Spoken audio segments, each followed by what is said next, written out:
혹시 브랜드를 갖고 계신가요?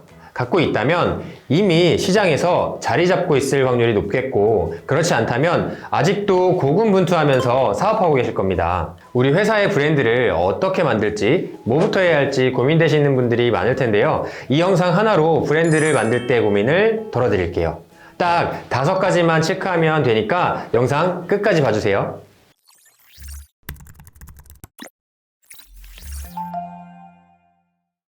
안녕하세요. 경영에서 투자까지 원탑 경영지도사 김경중입니다.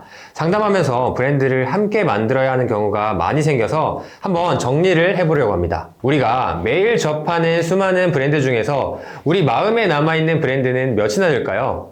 아마 내 마음속에 있는 브랜드라면 자주 구매하거나 시장에서 잘 살아남고 있는 브랜드일 가능성이 높을 겁니다. 사업 성공을 위해서 고객의 마음을 깊이 파고드는 브랜드를 만드는 법을 알려드리겠습니다.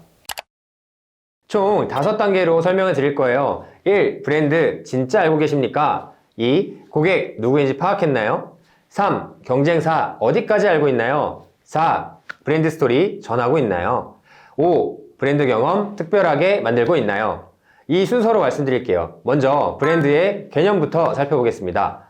브랜드가 뭘까요? 제일 먼저 떠오르는 게 어떤 상표나 로고, 슬로건 같은 거라면 우린 브랜드에 대해 아주 일부만 알고 있는 겁니다. 브랜드의 정의를 보면 단순히 로고, 상표, 디자인 등이 아니라 전체적인 경험을 포함하는 개념이라고 되어 있습니다. 고객의 인식, 감정, 기대 및 경험을 아우르는 광범위한 요소까지 포함하는 개념이고, 다른 제품이나 서비스 이런 것과는 구별되는 특성을 가집니다. 강력한 브랜드라고 하면 시장에서 눈에 띄고 고객의 충성도를 높이며 장기적인 비즈니스 성공을 도와야 하는 것입니다. 예를 들어서 스포츠와 커피 대표적인 브랜드 생각하면 뭐가 떠오르시나요? 많은 분들이 여기 보시는 것처럼 나이키와 스타벅스를 떠올릴 겁니다. 나이키는 고객 경험과 감정의 관점에서 어떻게 브랜드를 표현했는지 볼까요? 단순히 스포츠 용품 제조사가 아니라 용기와 도전 정신을 고취시키는 브랜드로 사용자에게 자신감과 힘을 불어넣는 경험을 제공하죠. 이건 Just Do It 슬로건을 통해서 명확하게 드러납니다. 또 스포츠와 운동을 생활 방식의 일부로 보고 모든 사람이 운동선수처럼 자신의 한계를 뛰어넘을 수 있다는 메시지를 강조합니다. 이런 메시지는 고객들이 자신들의 일상 속에서 나이키를 자연스럽게 통합시킬 수 있도록 합니다. 스타벅스는 단순한 커피점이 아닌 사람들이 모여서 소통하고 휴식을 취할 수 있는 제3의 장소로 자리 잡았습니다. 고객들에게 친밀감과 소속감을 제공하려는 거죠. 또 일상 속에서 특별한 경험을 제공하는 브랜드로 자리 잡아서 개인화된 서비스와 편안한 분위기를 통해서 고객들에게 감성적인 만족감을 선사합니다. 각 매장의 독특한 디자인과 분위기는 스타벅스만의 경험을 창출하는 노력으로 보셔도 무방합니다. 이렇게 두 브랜드를 살펴봤는데 각각 단순한 제품이나 서비스를 넘어서 라이프 스타일과 경험을 제공함으로써 브랜드의 가치를 더 높이고 있다는 걸 아셔야 됩니다. 브랜드에 대해서 처음 생각했던 것과 느낌이 좀 다르시죠? 두 번째는 고객 누구인지 파악했나요? 단계입니다. 결국 우리가 브랜드를 잘 만들려고 하는 이유는 뭐 때문일까요? 사람들이 많이 찾아줘서 매출이 잘 나게 하려는 거죠. 그래서 고객을 분석해야 됩니다. 비즈니스 모델 구축할 때도 또 사업 계획서를 작성할 때도 고객 분석은 빼놓을 수가 없는데 브랜드를 만들 때에도 마찬가지입니다. 여기서 설명할 회사는 넷플릭스예요. 빅데이터를 분석해서 고객 맞춤형 컨텐츠를 제공하고 큰 성장을 했죠. 여기서 넷플릭스는 어떤 부분에 포커스를 뒀을까요? 우리를 찾는 고객이 누군지, 무엇을 원하는지, 어떤 문제를 해결하고 싶어 하는지 철저히 파악하는 데 집중했습니다. 다음은 고객의 여정을 분석하는 거예요. 고객이 브랜드와 처음 접촉하는 순간부터 구매 결정을 내리고 또 제품이나 서비스를 경험한 후에 이어지는 모든 과정을 말합니다. 글로벌 기업 아마존을 보실게요. 고객 여정의 각 단계를 면밀히 분석하고 최적화해서 온라인 쇼핑의 새로운 기준을 만들었습니다. 구매부터 배송, 고객 서비스에 이르기까지 고객이 경험하는 모든 접점에서 높은 만족도를 제공함으로써 브랜드 충성도를 극대화했어요. 이렇게 고객 여정을 체계적으로 이해하고 관리하는 것은 고객 경험을 향상시키고 브랜드 가치를 높이는 데 결정적인 역할을 합니다. 다음은 어떻게 고객 중심 전략을 실행할 수 있는지 얘기해 볼게요. 제품 개발부터 마케팅, 서비스 제공에 이르기까지 모든 단계에서 고객의 니즈와 기대 중심을 두는 것이 핵심입니다. 예를 들어 스타벅스는 모바일 앱을 통해서 주문부터 픽업까지의 과정을 간소화하여 고객의 편의성을 대폭 향상시켰어요.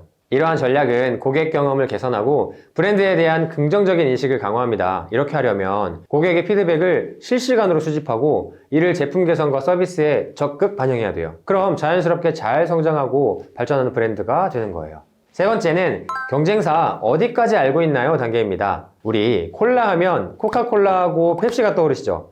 지금은 두 회사가 모두 전 세계적으로 사랑받는 브랜드가 되었는데 콜라 전쟁은 수십 년간 지속되고 있습니다. 1980년대로 거슬러 올라가면 펩시가 펩시 챌린지라는 마케팅 캠페인을 시작했습니다. 이 캠페인은 블라인드 테스트 형식으로 진행이 되었고 참가자들이 맛을 비교한 결과 펩시가 코카콜라보다 더 맛있다라는 걸 결과적으로 공개를 했어요. 이 캠페인은 당시 콜라 시장에서 코카콜라가 갖고 있던 독보적인 위치를 흔들리게 만들 정도로 소비자들 사이에서 코카콜라에 대한 인식을 바꾸는데 아주 큰 영향을 미쳤습니다. 펩시가 이렇게 할 수 있었던 건 코카콜라라는 거대한 경쟁사를 잘 분석했기 때문에 가능했습니다. 다음, 스타벅스는 각 지역에 있는 수많은 커피숍과 경쟁하기 위해서 이런 전략을 채택했습니다. 지역 커피숍들이 제공하는 독특한 경험과 개성 있는 메뉴를 분석해서 자신들만의 프리미엄 브랜드 이미지와 품질을 강조하는 전략을 쓴 겁니다. 우리가 제주도에 가면 제주 비자림 콜드브루, 또 제주 사려니 쑥길 라떼, 제주 금귤 듬뿍 블렌디드 등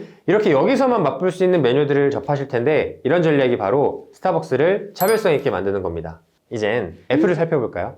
애플이 처음 나올 당시에는 노키아, 블랙베리처럼 이미 스마트폰 시장이 포화 상태였습니다. 근데 애플은 경쟁사 제품들과 완전히 다른 사용자 인터페이스와 디자인을 선보였죠. 대부분 물리적 키보드를 사용했었는데 아이폰은 단 하나의 버튼과 터치 스크린만 있었던 것처럼 패러다임 자체를 완전히 바꾸는 시도를 했습니다. 이렇게 할 수 있었던 배경에는 경쟁사들을 충분히 분석하고 끊임없이 전략을 수정했기 때문에 가능했습니다. 여러분도 경쟁사를 잘 분석하면 좋은 브랜드를 만들 수 있습니다.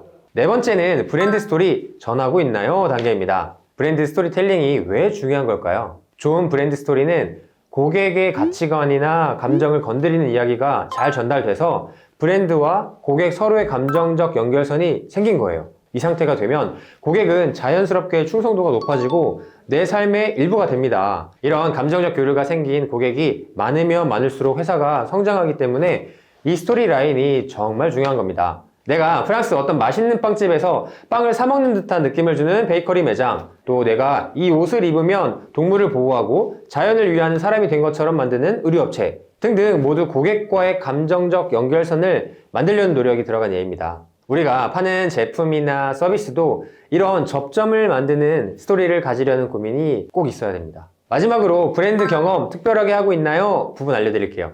DIY 가구 하면 어떤 브랜드가 제일 먼저 떠오르세요? 저는 이케아가 떠오르는데 이것만으로도 이케아는 브랜드를 잘 만들었다고 볼 수 있겠죠. 이렇게 되기까지 지금 살펴봤던 것들을 신경 썼을 텐데 특히 이케아는 고객의 경험을 중시했습니다. 고객들을 매장으로 초대해서 가구 조립 대회를 개최하고 우승자에게 상품을 제공하는 이벤트를 했는데 고객들은 이런 경험을 통해 재미도 느끼고 긍정적인 느낌도 갖게 된 거예요. 또 아이들에게는 레고를 빼놓을 수가 없죠. 스토어에 가보면 한켠에 레고를 직접 만들 수 있는 공간이 있어요. 아이들은 직접 만들어 보면서 자연스럽게 엄마 아빠 사주세요 하게 됐는데 이런 예가 너무 많죠. 오늘은 우리 회사의 브랜드를 만들고 시장에서 경쟁력을 높이기 위한 5가지 핵심 전략을 배웠습니다. 다소 긴 내용인데 요약하자면 브랜드의 본질을 정확히 이해하고 고객, 경쟁사를 분석, 또 스토리를 만들기, 경험을 전달하기 였어요. 이런 관점에서 하나씩 생각해 보시면